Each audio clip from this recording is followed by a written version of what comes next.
ሚኮ ፍቅረኛ ከአረብ ሀገር መጣለች። አውቃለሁ ማለት እንደመጣች ያወቅህ ነው ሄደህ ያልተቀበልካት?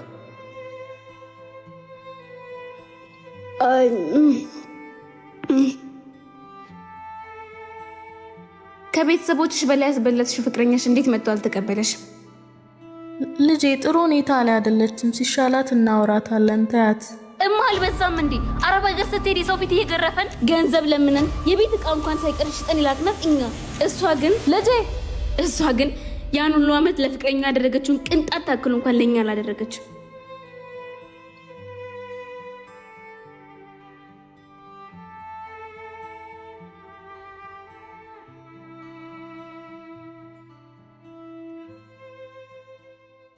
ሚኮ ያን ሁሉ አመት እኮ የለፋችሁ ለአንተ ብላ ነው። እና እኔ ምን አገባኝ? በአካውንት ጣፋጭ የፍቅር ጊዜን እያሳለፍኩ ነው። ሄደበሳ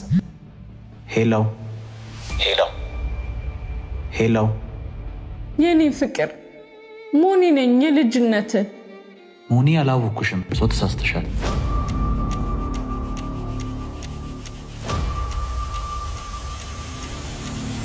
ሰው ተሳስተሻል።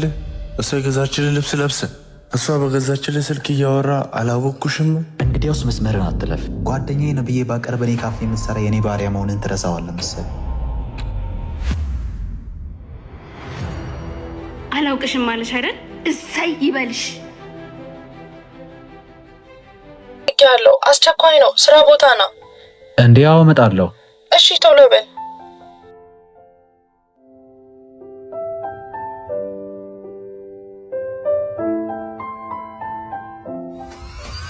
እቺ ደግሞ ምንድነው ሁሌ እንደ ጠላ የምትከተለኝ? የራሷ ጉዳይ። ሚኮ አንድ ያናግረኝ። ሚኮ ሴትዮ፣ እኔ ብዙ ስራ አለ።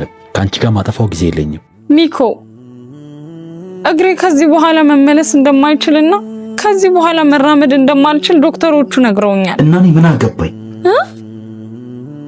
እሺ ሚኮ፣ ሁሉንም ነገር እንዳልነበር አድርጌ ረስቼዋለሁ። ትንሽ ሰርግ ነገር አድርግና አግባኝ። ቤተሰቦቼና የሰፈሩ ሰዎችን ቀና ብዬ ማየት ከበደኝ። አግባኝ? በጣም ትቀልጃለሽ። ቆይ ማን አንቺን ነው ማገባው? ታዲያ ከኔ ውጭ ማንን ነው የምታገባው ሚኮ? እሱም በቅርቡ ታየዋለሽ። ጥሪ ካርድ ካላለቀ ለሰርጌ ጠራሻለሁ። ምን አልክ? ሰርግ? የምን ሰርግ? ያ ሁሉ ፍቅርና ቃል መግባት የውሸት ነበር? ሁሌ እኮ እንደምትወደኝ ትነግረኝ ነበር። እሺ ያ ሁሉ ነገር ውሸት ነበር? አዝናለሁ። የምፈልገውን እስካገኝ ነበር። እሱን ደግሞ አግኝቻለሁ። የቤቱና የካፌው ሙሉ ባለቤትነት የኔ ነው። ከዚህ በኋላ አታስፈልጊኝ። ደህና ሁኚ።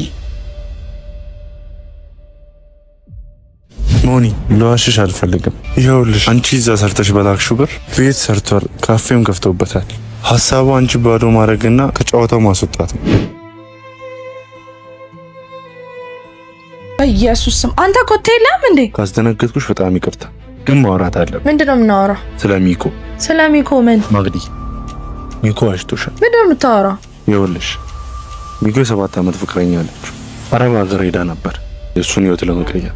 እዛውን የሰራችውን ብር ለእሱ ነው የምትልክለት። ሚኮ በብሩ ለአንቺ እኔ ነው ብሎ ያሽሽ ቤትና ካፌ ገዛበት። እና እኔ ምን አገባኝ? ምን ሴት እኮ ነሽ፣ እንዴት ምን አገባኝ ትያለሽ? ይሄ ነገር በአንቺ ቢደርስ ደስ ይልሻል? ስማ እኔ ሁሉንም ነገር አውቃለሁ እና ብዙ አትልፋ። ምንም ይመጣ ነገር የለም። በል ደህና ሁን።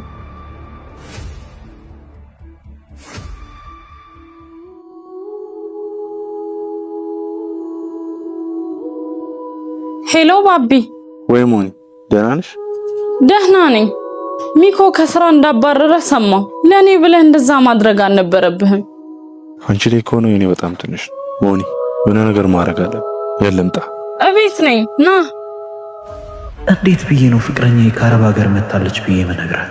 አባ ምን ሆነሃል? ወይኔ ሚኮ። ምንድነው? እኔ ድሮ ከአረብ ሀገር የመጣች አካል ጉዳተኛ ፍቅረኛ አለች አይደል? እንዴት አወቅሽ?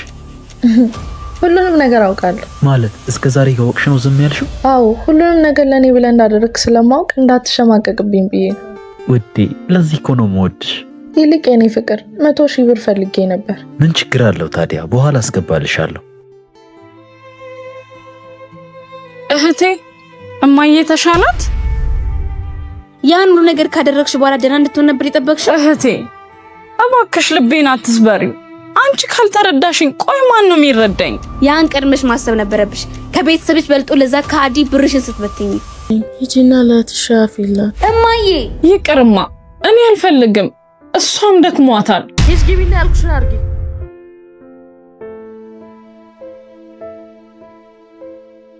ልጄ እባክሽ ሁሉን ነገር እርግፍ አድርገሽ ታዩ። ያን ሁሉ አመት የለፋውበት ድካሜስ ምን አይቀር? የላይኛው አምላክ ይፈርዳል። አሁን እሱም ማሰቢያ ጊዜ አይደለም። ተመልከቺ፣ አሁን እኮ አካለ ስንኩል ሆነሻል ልጄ። ጤንነትሽ ላይ ነው ትኩረት ማድረግ ያለብሽ። ሚኮ ምንድነው? ሚኮ ቅድም ጀምሮ የጠራው ነው። አሰማም እንዴ? አልሰማውም ነበር። እንዴት ነው ቅዱስ? ደህና ነኝ። ደግሞ የተፈጠረው ነገር ሰማው። ምኑን? የድሮ ፍቅረኛ ሞኒ ከአረብ ሀገር መመለሷ። አዎ መታለች፣ ግን አሁን ምንም አይደለች። እኔ እንኳን አመጣጤ ለወሳኝ ጉዳይ ነበር። ምንድነው? ይኸውልህ ሚኮ፣ ቅድም ከሰፈር ስወጣ የሞኒና ታች ሰፈር ካለው ጠበቃ ጋር በድብቅ ሲሆኑ ሰምቻለሁ። እና እኔ ምን አገባኝ? ያወሩ ስላንተና ስለ ሞኒ ጉዳይ ነው። ምን? ያቺ አሮጊት ምን እያሰበች ሲመስለኝ አንተ ጋር ያለውን የሞኒ ንብረት በክስ መመለስ እንደሚቻል ሲያወራ ነበር የሰማሁት። እንዴት እንደዛ ይሆናል? አይ እነሱ አያረጉት። እንግዲህ እኔ ጓደኛቴ ነግሬያለሁ። የቀረው አንተ ነው።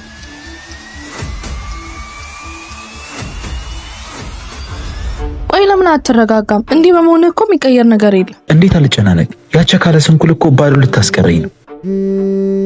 አቤት ሰውዬ፣ ከስራ ያባረርኩ አልበቃ ብሎ ነው መልሰ የደወልከው?